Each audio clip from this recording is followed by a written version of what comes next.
Hey everyone, welcome back to On Purpose, the #1 health podcast in the world, where we get to dissect stories of people who are living with purpose, people who are living with meaning, people who are living an incredible life based on their passion and transforming lives and the world through it. Now, today's guests, if you haven't heard about them, I am so excited for you to learn about them. Not only are they listeners of the podcast, they're dear friends of mine, and they've made an effort to be here in between their crazy schedule of what they've been up to. So I want to tell you a bit about our two incredible guests today, and here I go. So Adil El Arbi and Bilal Fallah are the newest set of big budget studio directors you will want to keep tabs on.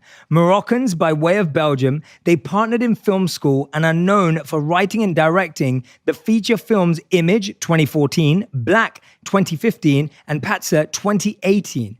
And they are the directors of the smash hit Bad Boys for Life. If you've not seen it, make sure you go check it out. I saw it twice in the week that it dropped, starring, of course, the one and only Will Smith and the awesome Martin Lawrence. LRB says, our movies are for a generation who doesn't have dreams. We want to give them a voice. I can't wait to hear their voices today. Welcome to the show, Adil and Bilal. It's so good to have you here, man. Bro. Jay. How you doing? I was so excited for your guys' energy to come to the podcast because I remember the first time we went out for dinner, and then when we hung out together, and then back at the premiere as well. I mean, you guys you literally ooze authenticity. Thank you just have that energy and vibe. Like whenever I'm with you, I feel like you're being totally yourself.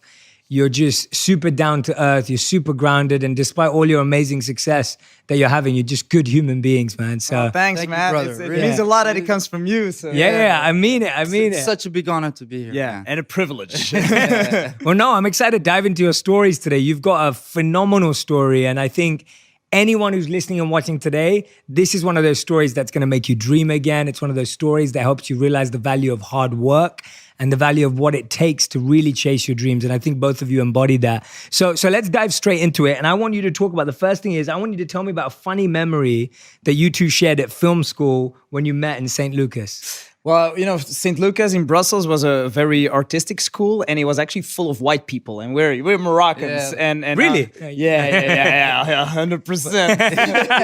and I was very shy and not really sociable, and I didn't talk a lot, and I also didn't know how to dress well, and so I was like in my corner, and then came somebody that was really loud. I wasn't that loud, but Yeah, but it was like the Fresh Prince came in, Fresh Prince of Brussels. And, Bilal Fallah, who was talking to everybody, and I was like, who's this loud guy?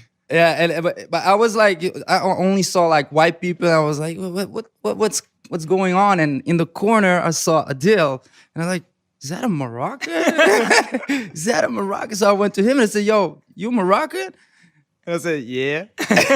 And then we became brothers. Yeah, It was right, like, brothers. yo. We formed a gang right away. Yeah. Then, yeah. That's So amazing. How old were you guys then? I was 18 then. Yeah. Wow, so it's been like 14 years for you Yeah, guys, yeah, roughly, of yeah, being friends. Exactly. Yeah. That's a real friendship, man. Yeah, It's amazing that, did you ever imagine then, when you guys were 18, you're at film school, you both see each other, two Moroccan, did you ever imagine that you would make movies together one day?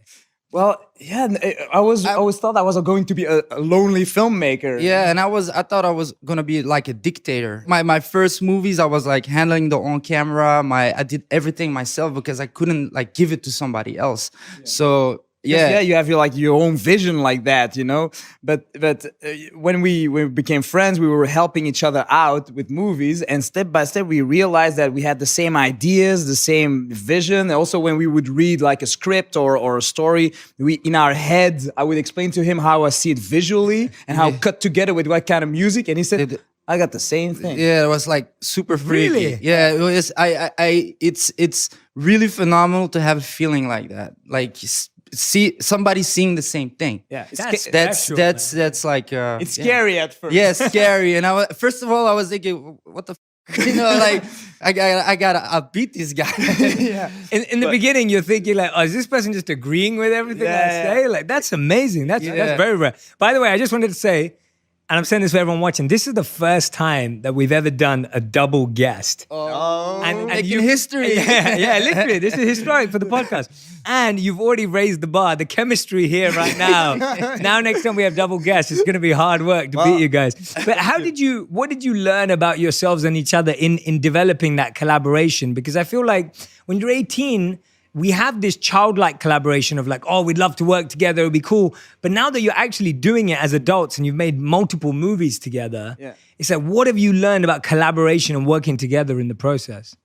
Well, being collaborating, because I was like a dictator and I wanted my and nobody can touch it. I learned to like listen to all the ideas and be open and absorb everything. So, but I was like everything, perfectionist, and he learned me mostly of you have to let it go sometimes, let it loose, else I'll be working forever on one thing. And for me, I was the contrary. I was at that time really happy too fast. Like, it's good enough. Not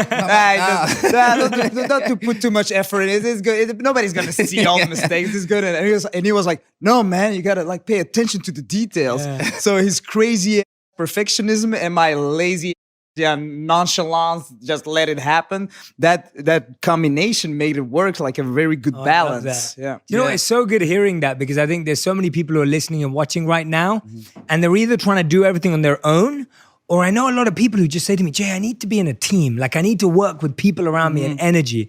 And it's fun to see how both of you actually thought you were independent, but you found your complementary skills. And that's really good to hear, man. Yeah, exactly. I love hearing that. It's Like, teamwork. teamwork is like central in everything we do. It's actually the most important thing. If we start a project, then it's just like a family, like a team, and bring the best out of everyone to bring the best project. Because when making movies, it is like you're in a football team. Basically, you gotta have all your awesome players. You know, like the Red Devils. Are you both Manchester United fans? Well, I'm more a Tottenham fan because I know you. I'm Manchester United. But Tottenham because Jan Vertonghen and Toby Alderweireld, they're my buddies. So well, we used to have Fellaini. Yes, I know. Yeah, Manchester City, man. We had Lukaku at one point. Well, the Premier League is practically the Belgian league. It is, exactly. Oh yeah, I got to interview Hazard last year. Yeah. Hazard. You got an amazing team. Exactly. But okay, move away from football because we get back to more serious stuff. But it's interesting. I don't know if you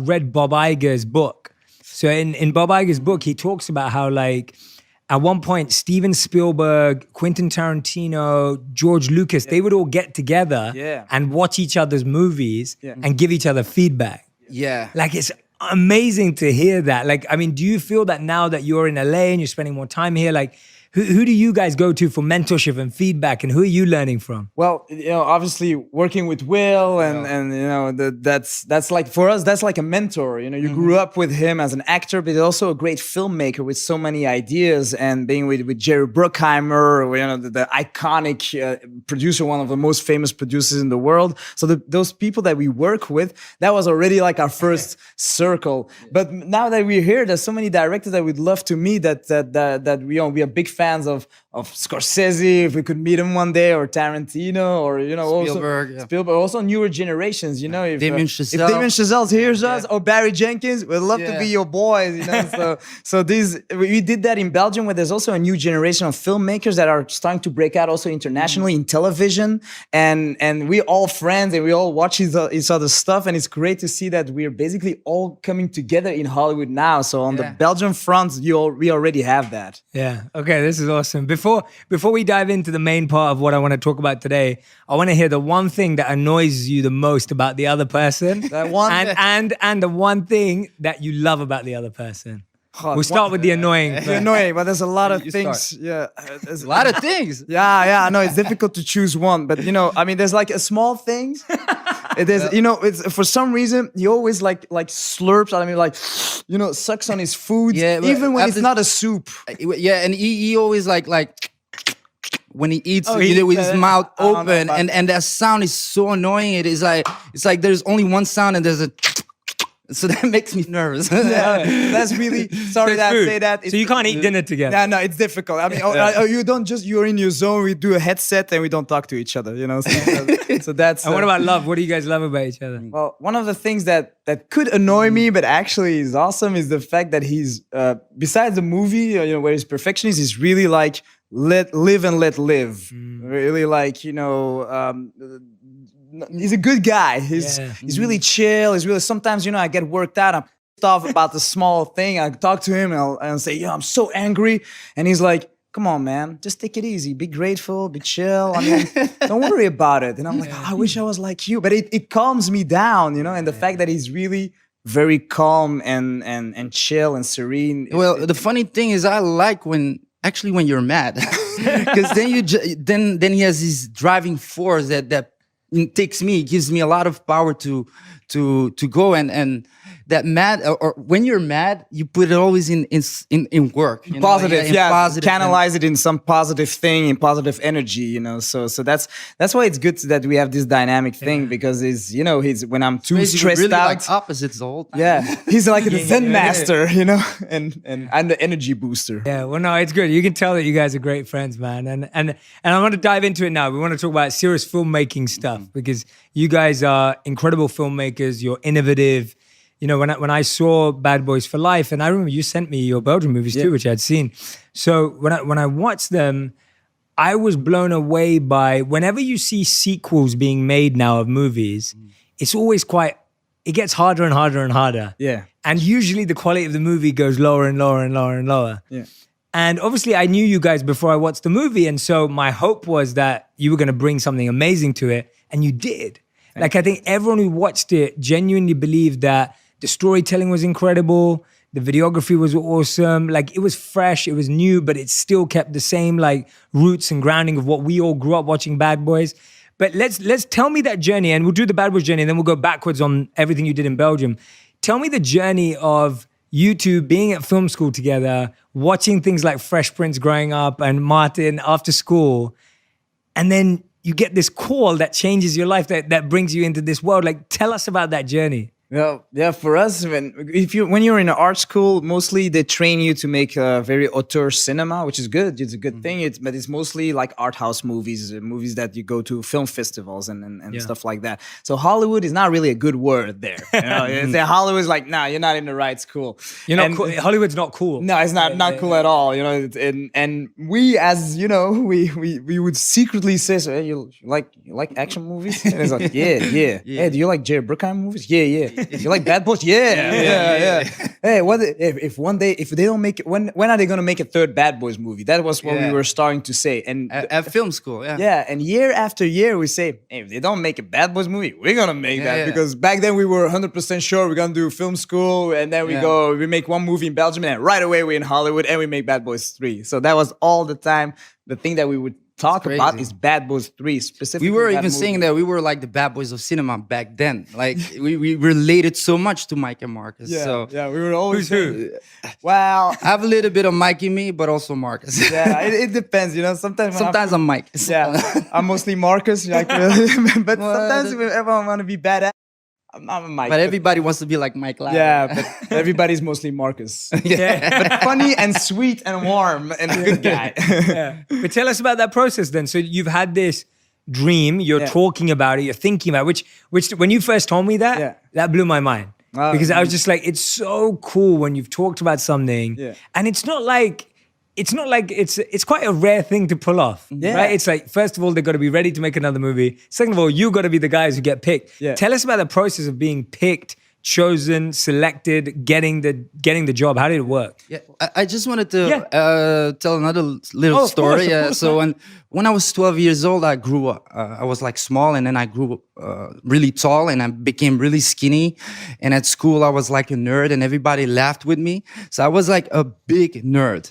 And after school, I always saw the Fresh Prince of Bel-Air. And the Fresh Prince of Bel-Air, I started to think like, I have to be like that guy, I have to be like open and just like, so because of Fresh Prince, I started to think like, I can be a movie maker. I can do this. I can be cool.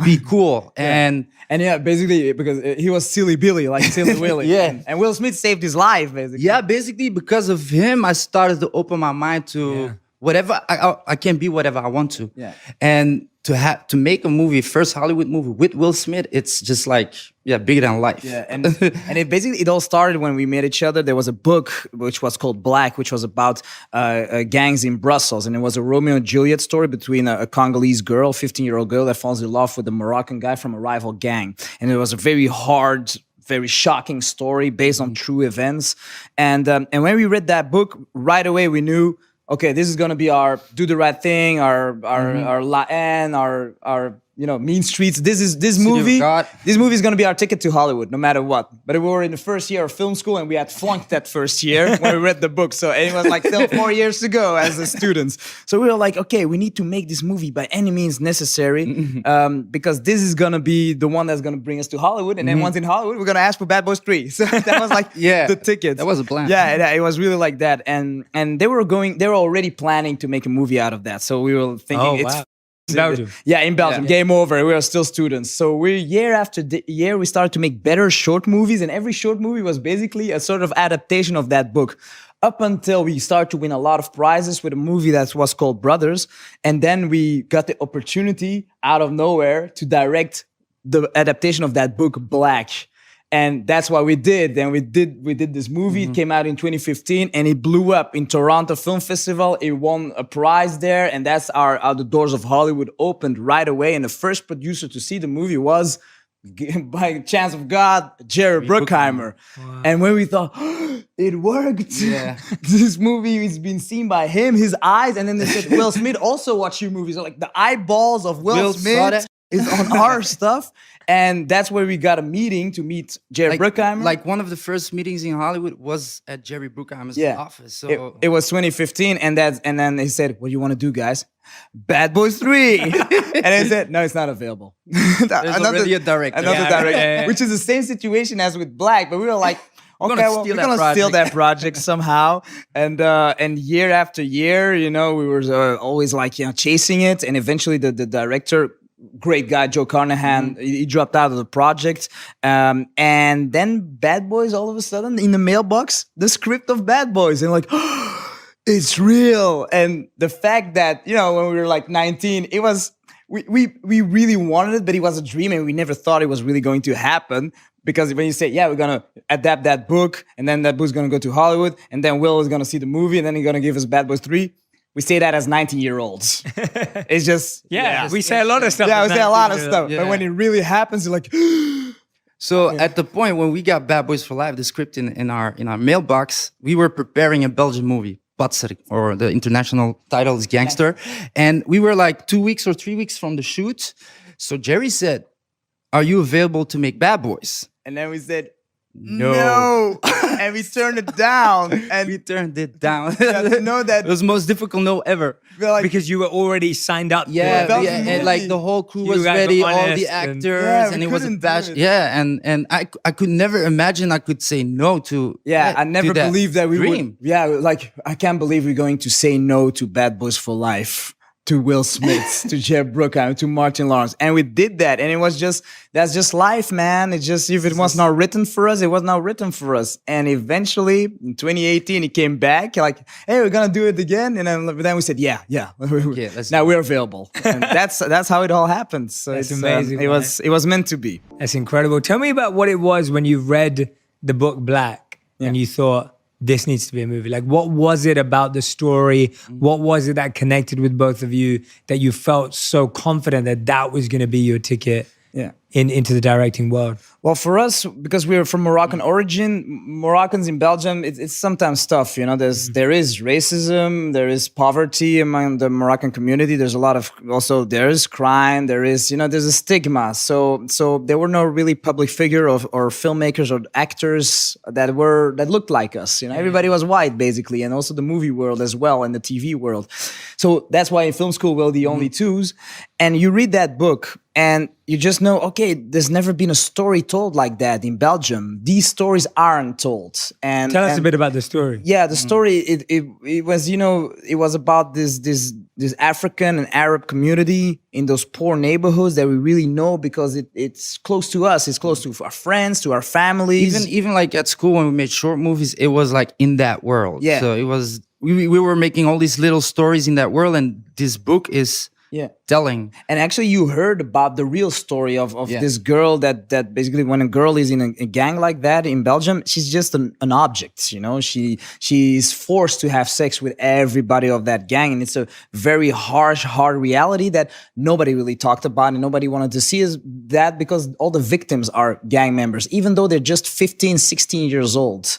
And we felt compelled to really tell this story because it's a reality, and these are victims. They are also, their stories are worth being told to the world. Yeah, and those stories were like, it was in the newspaper, just one line. Nobody talked about all that violence that was happening in that world. So it is, and because all these victims are from that world, and it's not like They don't care. they don't care. So having this story and telling this story from a black girl's perspective was just we felt like this story has to be told. And at the same time, the casting, there was all the actors never played in a movie before, because in acting schools or in the casting agencies, you didn't have the diversity, and we needed to find them on the streets, and there were some singers, some rappers that eventually got the part, and for the first time, people could go to the cinema and watch the diversity on the screen reflected. Yeah, I'm just going to explain more about that please, casting tell us. process. Yeah. While I was at school, I saw this movie, City of God, and it was that talking. was a great movie. Yeah, And I saw like everything about that movie, the making of, and all these actors were from the favelas. So I had just this personal connection with that movie because it was like you don't see Moroccans or blacks on the TV screen. So we were forced to find actors or people that never acted. And this movie was exactly like City of God. We had to like search on the streets, and we knew there is such a big pool of talent that nobody saw. Yeah. So we did like 6 months of intensive casting on the street. We went everywhere. For every actor, I can tell you an amazing story. And also nobody believed, like, really we're gonna play in a movie, because it seems something so inaccessible to them. Totally.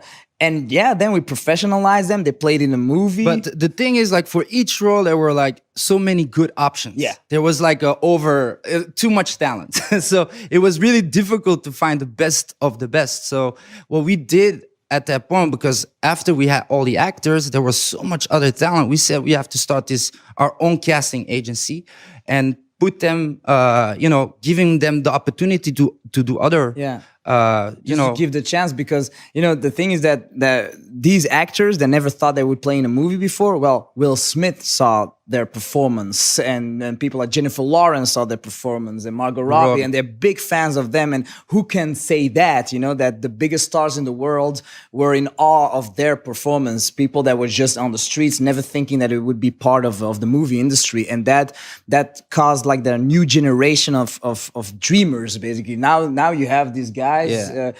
Girls and guys in those neighborhoods of different origins that believe that, okay, you can be an actor or even a director or even a screenwriter. And that was very important to us. Yeah, another filmmaker that was like a big inspiration, that was Spike Lee.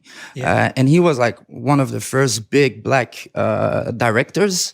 And all these actors like Denzel Washington and Morgan, Wesley Snipes. And even Martin Lawrence. Yeah. He brought them to the big screen. And when I was young, I saw Spike Lee was such an inspiration. I was thinking like, one day Spike Lee of Belgium. That's how we basically started. And that with Black, we had the opportunity to do that. Yeah, there's so many beautiful messages in your lives, whether you guys see them or not. Like there's so many beautiful ones. Like, first of all, just having a vision, a dream, a plan. Like, it wasn't just like, oh, we want to do this. It's like you had a plan. You're like, we're going to do this and this is going to happen. And this, it's like you had a plan and you'd envisioned it and you'd seen it become true. Whether you believed it or not at the time, it was there. And then the fact that you're both so purposeful, when I hear you talk about this, it's not like a strategy or a technique or like trend. It's like you guys really care about telling these stories. Like you really believe in the fact that there are these people with no voices. There are these people that are marginalized and,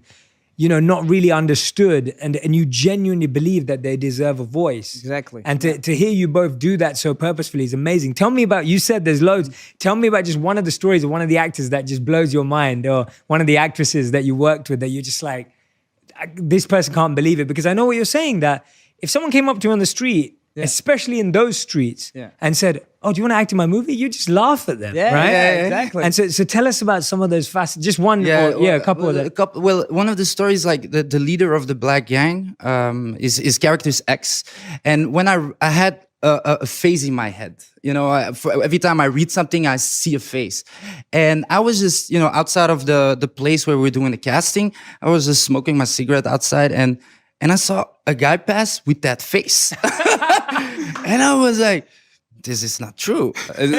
And he stopped and he looked at the paper, the casting black.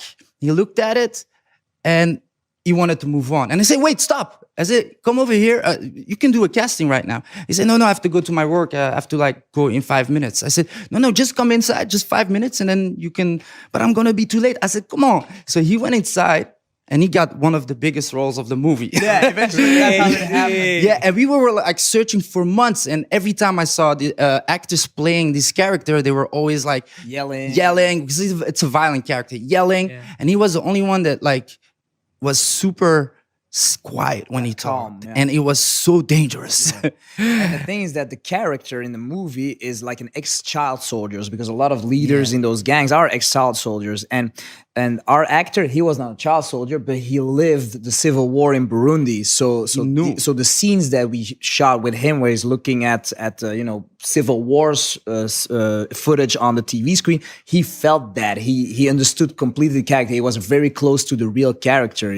So what a coincidence! Yes, it was like a sign. Another story. I was just just in the center of Brussels eating my bread, and there is this character who's like a white guy, but he wants to be like a Moroccan, street. He wants to be he wants to be the most Moroccan of the gang, but he's a white guy.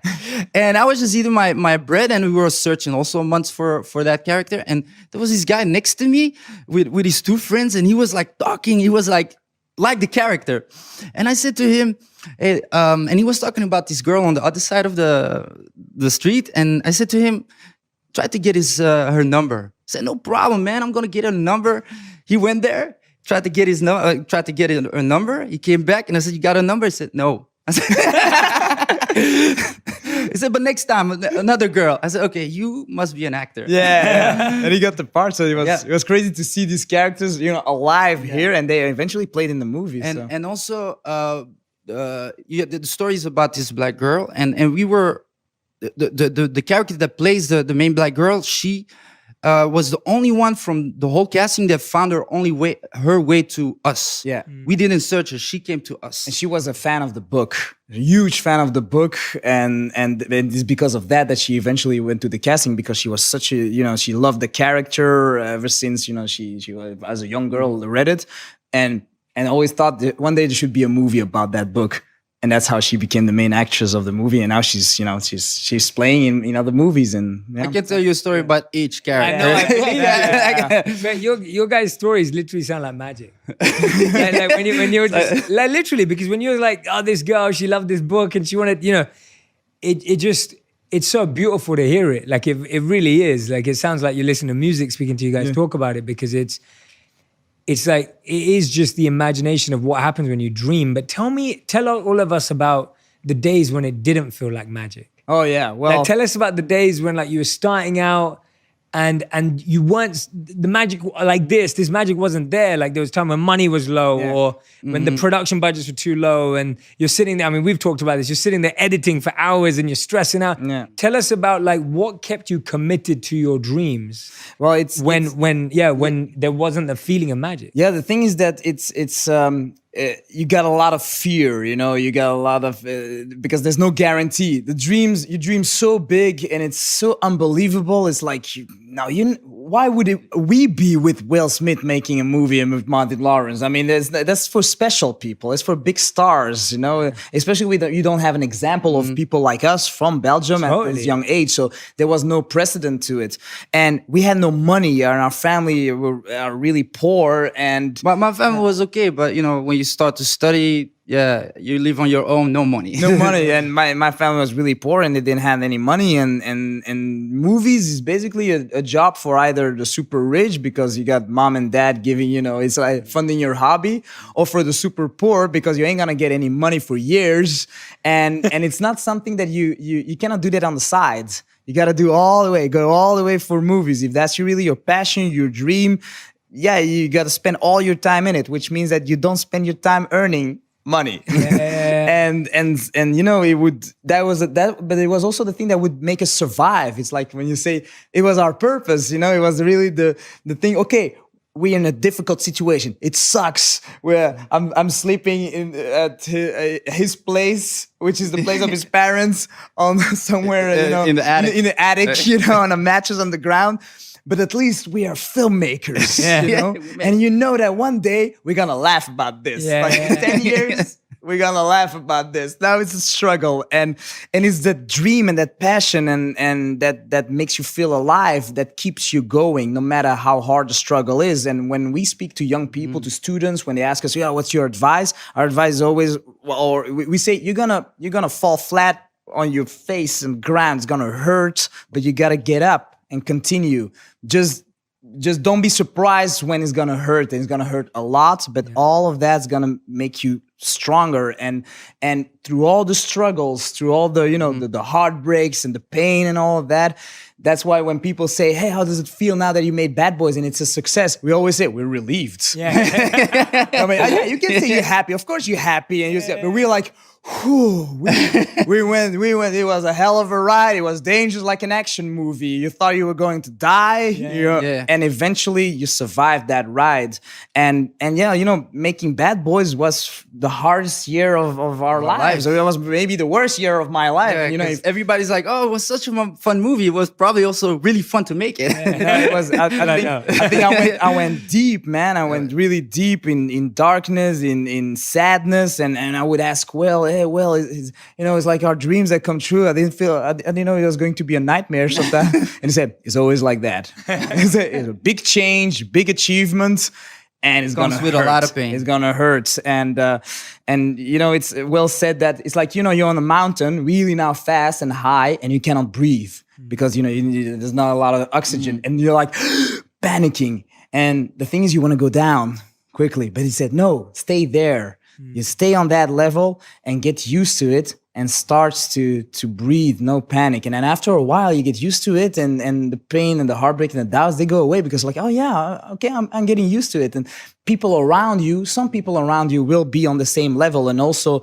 learn to adapt with you, but some other will like, no, go down and pull you down. And they said, no, stay on that level. That's what Will said to me when I was really drained. I've been crying for an hour on set, and said, whatever's going through your head, it's gonna be all right. I'll tell you. So it helps having him motivate you. And it was like a godsend. You know, there must be a sign, something from the universe or God, that from all the stars you could work with, it's him. It's motivational speaker Will helping, because he was, sometimes we would have lunch meetings and not talk about the movie, but he would talk about life and how, you know, and how to heal yourself. And as around that period that I got to know you, you know, a person very dear to me talked about you, and she said, you know, you should listen to Jay Shetty, and I was like, who's that guy?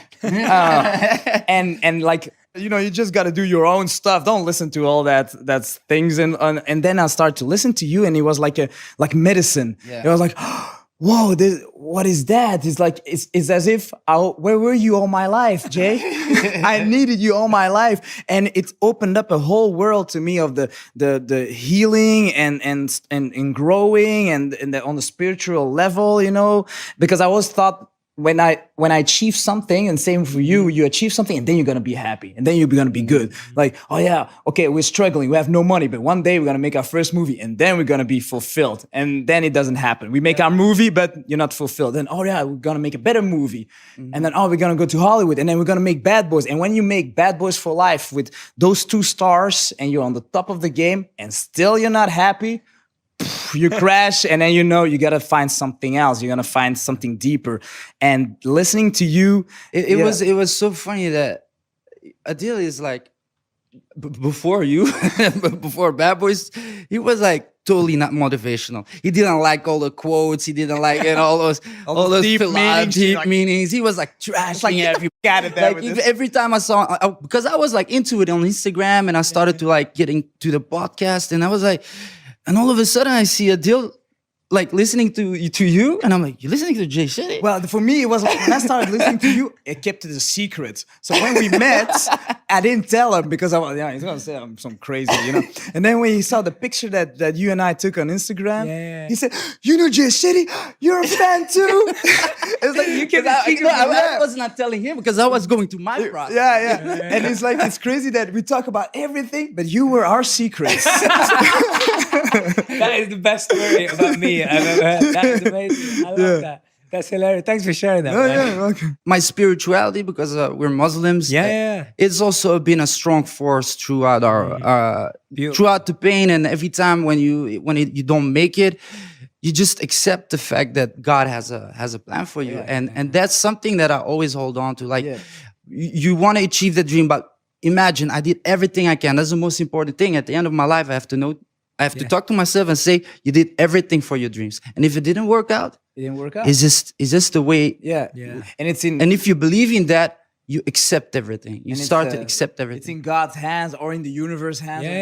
Whatever spirituality you have, I think it's important to have. Yeah, that's beautiful. In the journey to your dreams. And you see that in so many incredible people's lives, their faith and belief in God or the universe was such a important thing for them. You look at the people that made the biggest changes in the world. Yeah, exactly. They all had that. Yes. And so you can see how important it is for all of us in the way, because you both are change makers. Like you're filmmakers, but you're change makers. Wow. Because you're trying to make films that change people's lives. You're not just trying to make films. Like messages are so important. Tell us about, so you talked about the advice that Will was giving you, which is beautiful to hear, because I know the same. Like Will's so philosophical. We had that conversation that we were together at, like it was brilliant. But it's like, tell us about the advice that you had to give Will and Martin. Tell us about that process of when you're sitting with like, like you respect these guys. Like I had to make that trailer with them, right? And like for me, you weren't there that day. I needed your help. Like when I got the call to be on that trailer, so it was the production company that Sony was working, whatever. And they were like, we want you to be in this trailer and we want you to come in and we want you to be a life coach or a therapist for Will and Martin. And it's kind of like couples therapy. And they were very respectful. They were like, like we don't want to make coaching look bad or like, are you? And I was like, no, this is great. It's fun. And I was like holding the phone going, this is amazing. I was so excited. And so I want to put that scene in the movie. I know. I'm like, why was it? No. And I was so nervous because, I'm like, and I've spent time with Will before, but I was so nervous to like be in an acting setting with him. I was like, what do I know, man? And so I went to acting class for 4 days in a row. For real? Yeah, 2 hours. You did it really well, by the way. Thank you, man. Thank you. But I went every day to acting class because I was like, I can't go in there and not feel comfortable and confident. Yes, exactly. And it's just like, I went in there and I was like, wow, like this is gonna, it's when you've looked up, the same with me. I grew up on Fresh Prince, my favorite show of all time. I'd watched it a million times every episode. So I feel everything you guys are saying. How hard is it to then go in there and then have to give advice, give feedback, give direction as directors? Tell us about that. Well, it's, I was 7 years old when the first Bad Boys was made. And now you got to 25 years later, you're there and you have Will Smith and Martin Lawrence who play these characters who know everything, who know the industry, 30 years in the biz. And 30 years, that's our age. And then we're just two rats from Belgium. We don't know. And then you're gonna have to say to Will and Martin, look, you could do this better. And they could easily say, I've been doing this for 30 years, and they never did that. They never said that because unbelievable how humble they are. Yeah. Wow. They would ask us, Will and Martin, so how do you think? Is it good? And we in the beginning were like, you're Will and Martin, of course it's good. We're not gonna, say anything. But the thing is that they chose us. They chose us to be their directors. So they want you to direct them. And sometimes Will, the first week, Will tested us. He tested us. There was something he didn't want to do. He didn't want to wear the badge, the cop badge on the chain. Okay. For some reason, he didn't want. And every time he had for us, it was super cool to have the Miami badge. Because of the second movie, they have that. And then, every time he had a good argument, so a filmmaker's argument, like a scene, said, no, we're at the bar, we're not on an intervention, so no reason to do it. So, okay. Another scene, he said, we're just walking here, we're not in an intervention, no reason to do it. All right. And then there was only one scene left. If we don't have that, it's never in the movie. And it was an intervention scene. So we go to Will, and it was the first week of shoot. So, where's your badge on the chain? And we'll say, oh no, we're not gonna do that because what? It's an intervention scene. And then he said, in front of the whole crew, everybody, he said, this is so unnatural. This is so wrong on so many levels. And we're like, and then heartbeat goes fast. He's like, well, he's talking. He's like, he's not agreeing with you, pretty angry. And then this is wrong. This is wrong. And then Martin can wear it. Martin, I would wear the badge. Well, he can wear it. Then, no, it's both or nobody. 45 minutes. And after 45 minutes, you got to wear the badge well. And it's okay, I will do it for you. Only for you. But know that it's wrong. It's so and the wrong. whole crew was looking at us. Yeah. And I felt so bad. Yeah. I was like, maybe he doesn't have to wear it. And no. We won. Let's keep the badge. And we never knew why, but I think he did that to test us. Like, really, are you guys, we're fanboys, but are you also going to be directors? Yeah. And that process was the whole time. Even with the script, if we had an idea, he went like, why? And like asking so many questions. We had to like, normally we think till a certain point, but he pushes us to go all the way. Like, why, as a filmmaker's creative standpoint, do you want to do that? And if you really, as a creative, you want to do that, he fights for you. He falls on the sword for your ideas. So that was really great. Wow, that's awesome, man. That's great to hear. And this is what I love about this conversation that we're having, is that people see like getting the movie seems like an achievement, but actually the challenge starts there. Yeah. Because you're now in the big league. You're now working with people that you admire. And on top of all of that, you've got to realize the fact that now you're being judged for real directing and real filmmaking on a high level, which seems like a high challenge. How did you guys prepare yourself to learn how to be open to recognizing that now the challenge starts and still allow your creativity? Like, when you were doing Black, you had a lot of guerrilla filmmaking, you were trying taking a lot of risks. You're like, how did you let that energy stay, or did you actually have to change energy? Well, we had our cameraman, Robrecht Hava, great guy who did all our student short movies and all our... You still work with him? Yeah. It looks... That's also a story. We said to Sony, okay, we only have one requirement. Our DOP, director of photography, our cameraman, is Rob, is the guy who did all the Belgian movies. Without him, we don't do the movie. And we were prepared to turn the movie down if they don't let us. We said we ain't gonna do the movie without Rob. And all of a sudden, this 15-year-old looking guy who never made a big Hollywood movie makes $100 million movie with these great stars. And that was... So you have to imagine, as a studio and Jerry Bruckheimer, and you have two young guys who never made a big Hollywood movie. Our biggest budget is like 3 million and this is like 100 million. And then the cameraman is also somebody who never did this, like who's in charge for all the image. It's also the same guy like us. But having us three basically helped us in eventually thinking it's the same as making a movie in Belgium. Because the first couple of weeks you don't breathe, you don't sleep. You're like, it's like dead or alive. It's also weird because it's like a dream. It's weird to be on set of a big Hollywood movie with like 250 people and being in a movie yourself. Like this iconic. We always thought this is like an episode of Punk'd.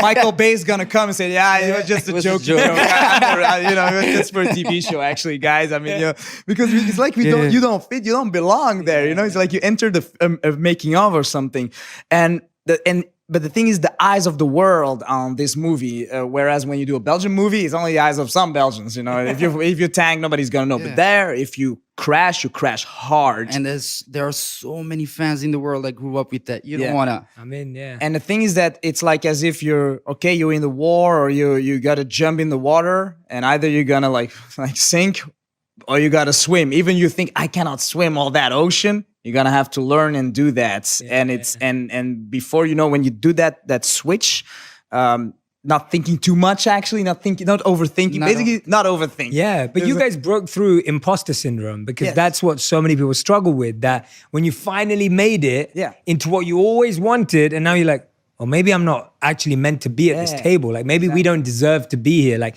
what makes us deserve to be here? What made you trust the process? Like what made you feel like you were like, no, actually, we've worked for this and we're going to deliver something? Because when you watch the movie, I mean, there are so many great parts in the movie where I'm like I love the part where you think it's a funeral, but it's the wedding. I love in the beginning where you think it's a car chase, but it ends up being that they run into the hospital.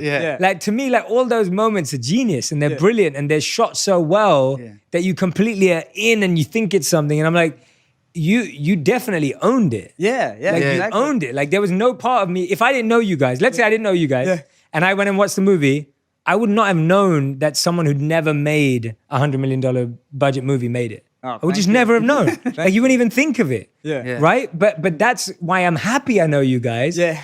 Because it just makes me believe even more that imposter syndrome is just a belief set. Exactly. It's a thing, you know. I mean, the imposter syndrome would be just once in a while. Like we would look at each other and look at the DP, and you say, "It's weird that we're here, right?" yeah, it's like- and it's you look like- at the monitor. You have Will and Martin, and Jerry is like, "Whoa, that's some freaky dick," and then it goes away right away because you got to work.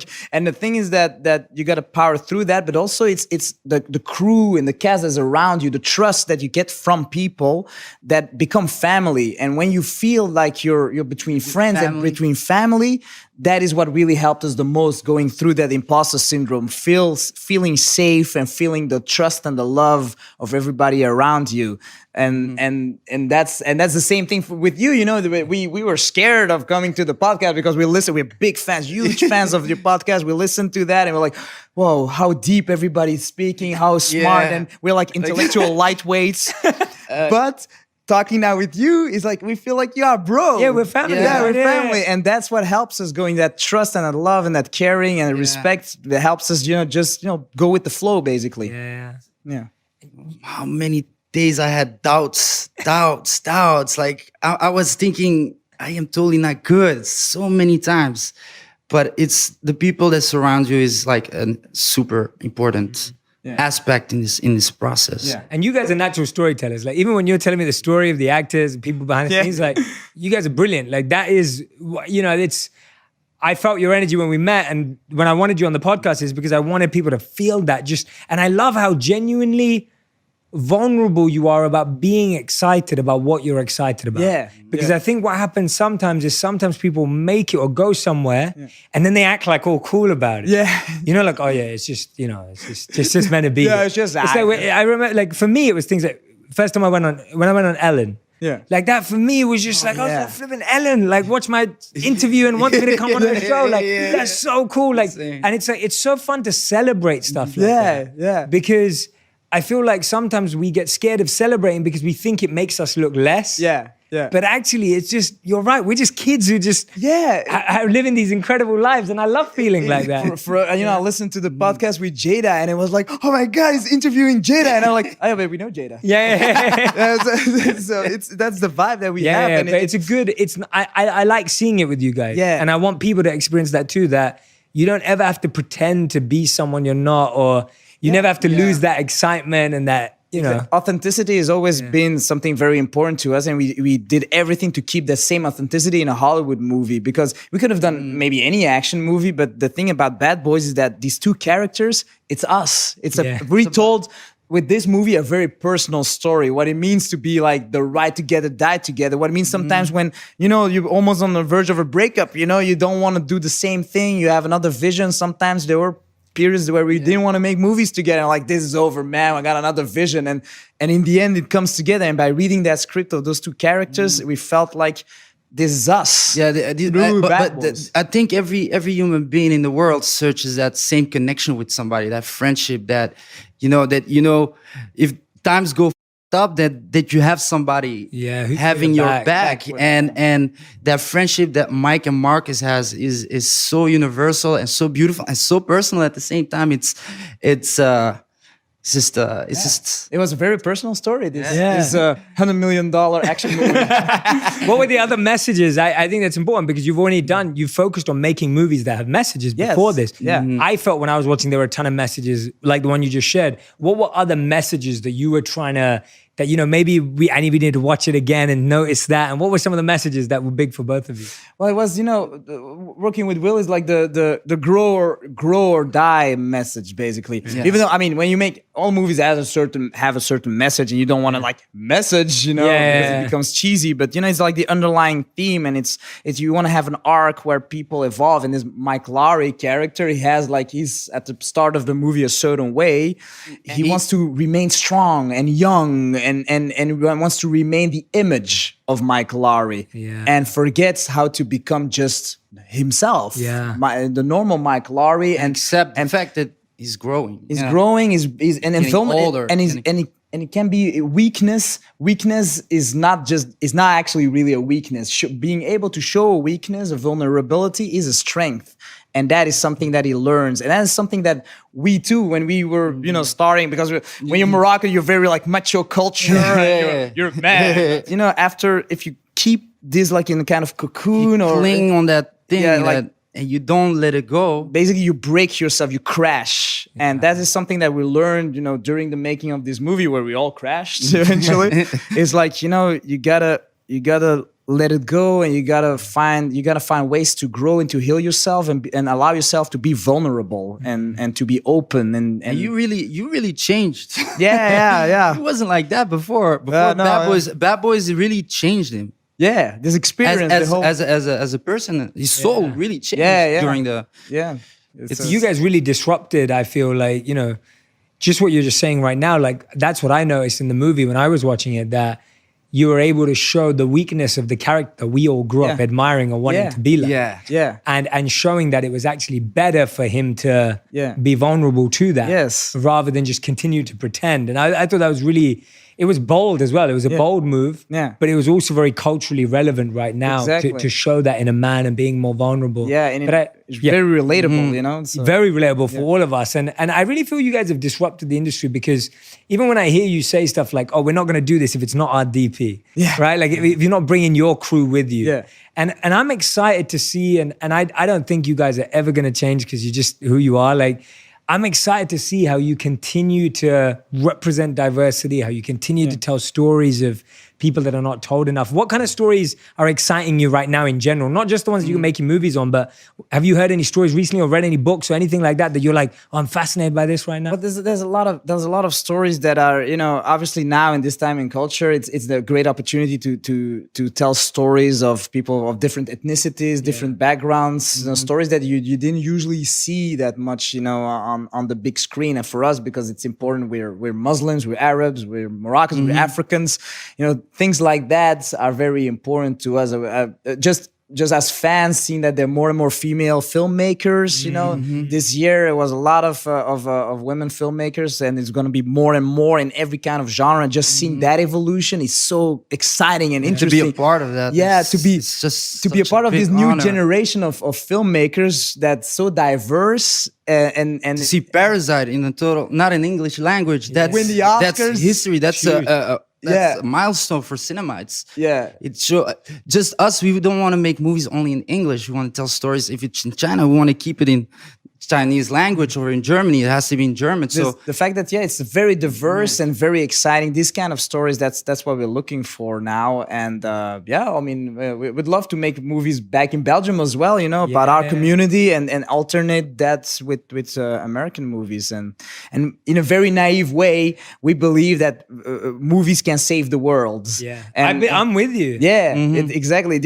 For us, there are two reasons. One reason is just as filmmakers, when we did Bad Boys, you have 250 people on the crew. And nowadays we all say there's people don't agree anymore, people are polarized and all of that. But we gotta say that when you make a movie, you got 250 very different people for different backgrounds, different ethnicity, different history, different political views, their religion. They're all super different. On the paper, they would say they never will get along. yeah, they're like totally opposite. It would be war. And on our movie, they're all together like a family, working for the same goal, working for one vision, and we're all friends. And then you see that everybody's so different, but everybody's working together.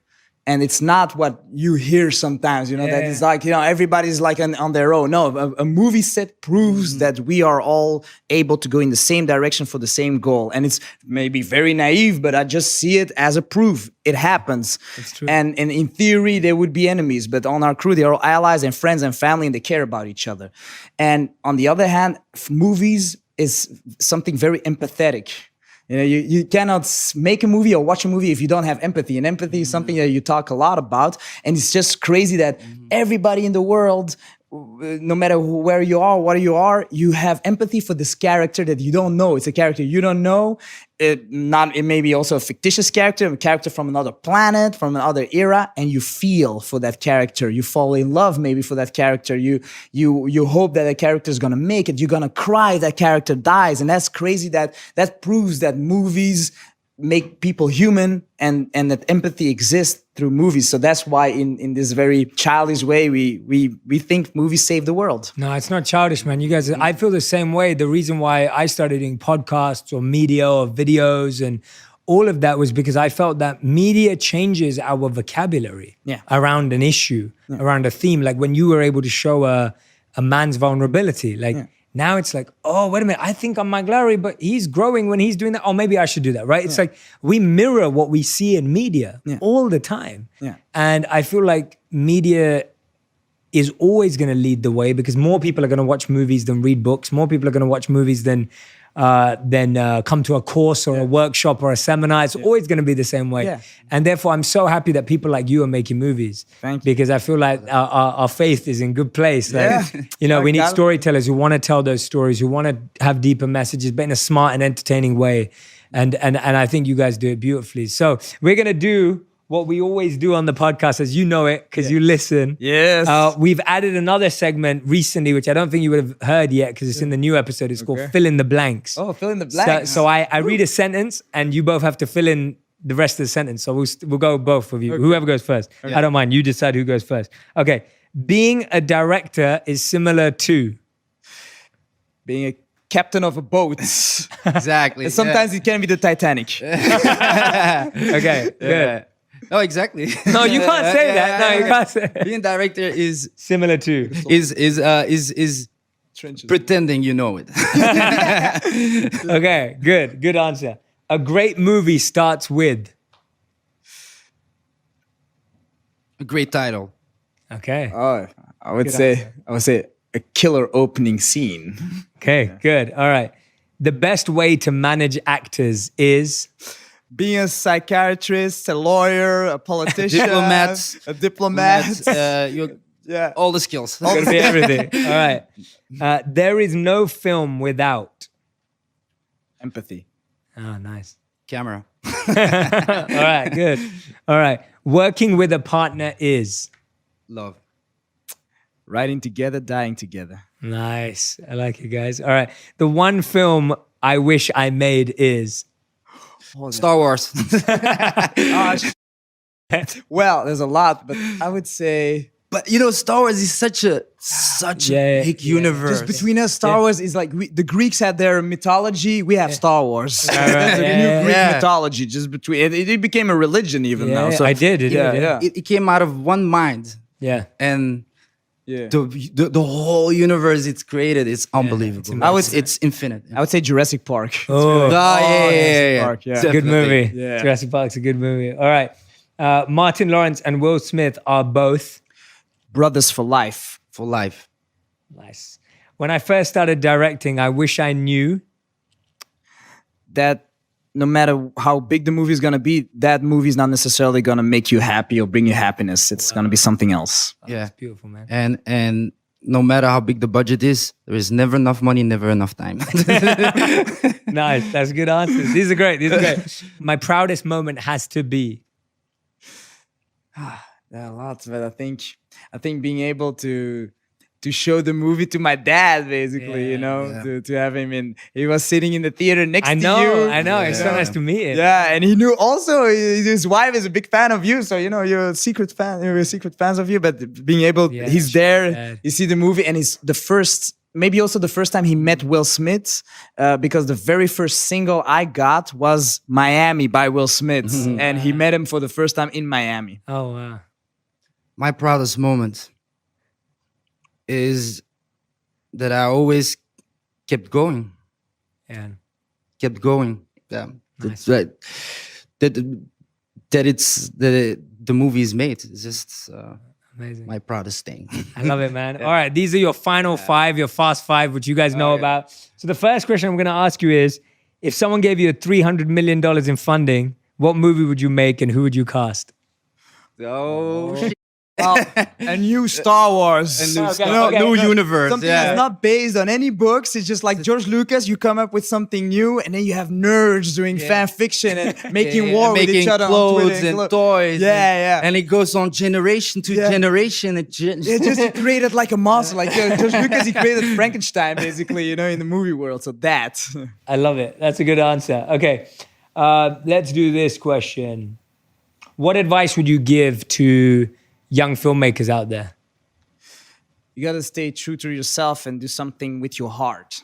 Yeah. Because if you make something just for the sake of it, so just for the money, you may earn a lot of money, but you're gonna lose a year of mindfulness, of your soul and all that. So it's gotta be something true to your soul. Yeah. Something that feels the soul. And be prepared to have a lot of pain. Just you're gonna fall a lot, and be prepared to. Don't be scared to make mistakes. Because making mistakes, that's when you learn. I love it. It's good answers. All right. Question number 3, your favorite movie and why? My favorite is JFK by Oliver Stone. Ah. Because it's I was very young. I was 9 years old when I saw that, and it's a historical movie about something that really happened, about conspiracy theories, and it makes you think. And it's a movie that has an impact also in real life, because in '92 the Congress had to release check out, we didn't kill JFK, okay? But if you can make a movie that has an impact in society in real life, that is really, that's what we want to do. So JFK. Yeah, for me, it's a French movie called La Haine, and it's about the banlieues, the ghetto in France, in Paris, and for me, because I grew up with Hollywood movies, and this was the first time I saw a movie with, Moroccan or a black guy from like the same world as me, and it was shot in a way, it was like cinema. It was like in a Hollywood way it was shot, and then I understood that maybe I can do that too. Maybe that made me believe that I could do a movie, and I think that's the most beautiful thing you can do as a filmmaker or any artist, is if you can inspire somebody to do it. Nice. That's what Lion did for me. Awesome. Question number 4 out of 5. What's happening with Beverly Hills Cop 4 and Adam Sandler? What's happening? I saw the story. So when we didn't get Bad Boys, we got Beverly Hills Cop 4. So we thought this is going to be the movie we're going to make in 2016. Didn't happen. Then Bad Boys came. And because Bad Boys worked out, now we got Beverly Hills Cop 4. Woo! And we're working on it. Yeah, we're working amazing. on it. Eddie Murphy. Murphy's the godfather. So the way we look at Will Smith, Will Smith looks the same way at Eddie Murphy. For him, it's like, it's the Don, and making a movie with a legend like that would be next level. And Adam Sandler, he's just the coolest guy ever, sweetest guy ever. And he said, hey, if we find something to work together, let's do it. You know? Yeah. What he did in Uncut Gems was so unbelievable. Yeah. And he has so much to offer. Yeah. I love it. All right, 5th and final question. All right. So we can stop being in this sauna right now. Yes, I love sauna. Hey, But Dr. Daniel Amen, who was on before, he told me that this is good for our brains. Okay. He said, So that's Thank why you for I'm using giving that wisdom. No. I'm just giving an excuse for why I'm Thank putting God. you through this pain. Me and you are like, okay. 5th and final question. What is the biggest lesson you've learned in the last 12 months for you? Doesn't have to be professional or whatever. Oh yeah, one. Wow. When I'm in a meeting or I have a good idea, somebody says something good or bad, or I think it's good or bad, I gotta say, let me think about it. Because I didn't do that enough. And when you're in Belgium with a small movie, your reaction or your decisions don't have that much consequence as a $100 million movie. Yeah. And whether I was enthusiastic for something or I hated something, I should have just said first, let me think about it before I say, oh no. So that's what I learned the most. Nice. Let me think about it. For me, it's let me say it. It's sometimes I'm in a meeting and I'm thinking something and I'm like, I think I have to say this, but I'm not gonna say it. Right. And that makes a big difference, because sometimes it's too late, and then you say, I had to say it. So don't regret, say it. Don't be afraid. Yeah. So I'm starting to learn that. Don't be afraid of saying what you think. And in the worst meetings that we had is because he didn't say it and I didn't say, let me think about it.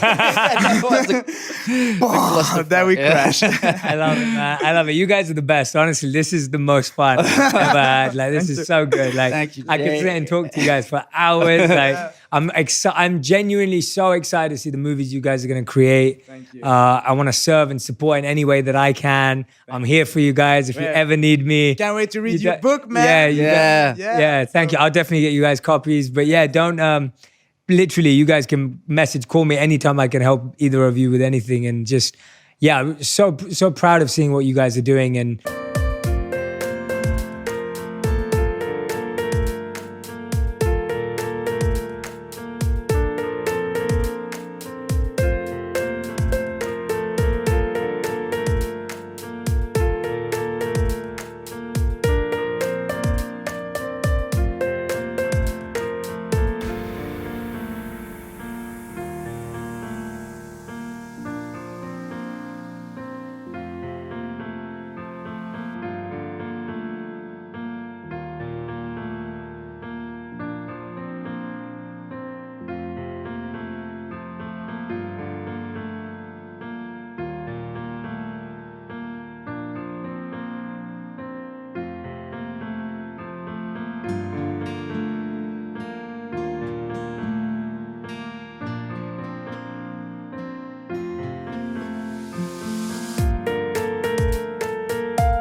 I know that there are so many people out there who are listening and watching that can be inspired by you guys.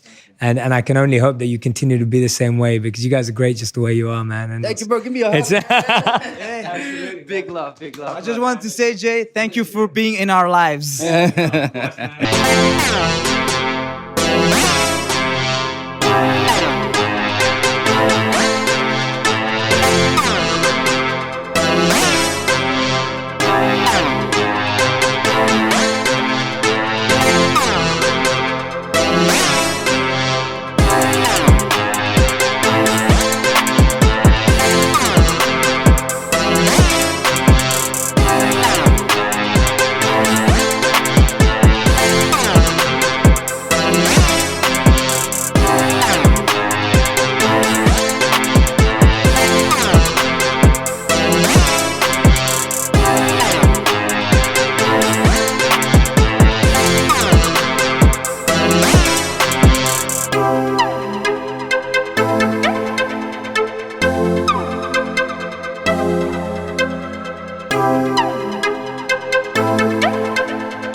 Do it, man. You guys are the best. Thank you so much. Everyone who's been listening and watching, go and follow these guys on Instagram. Go and find them. We will tag them into all the posts. Go and follow their work. Go and support everything they do. They've got so many more amazing stories to tell. They're just getting started. Please, please, please go and give them all your love and all your support and anything that they said, because they're so humble that they don't know it. They dropped so many lessons today. They dropped so many messages today. They dropped so many beautiful insights today. I want you to share those insights. I want you to tag all three of us so we can see it, mainly so that they can see it, because I want them to realize how many beautiful lessons they're sharing with the world. So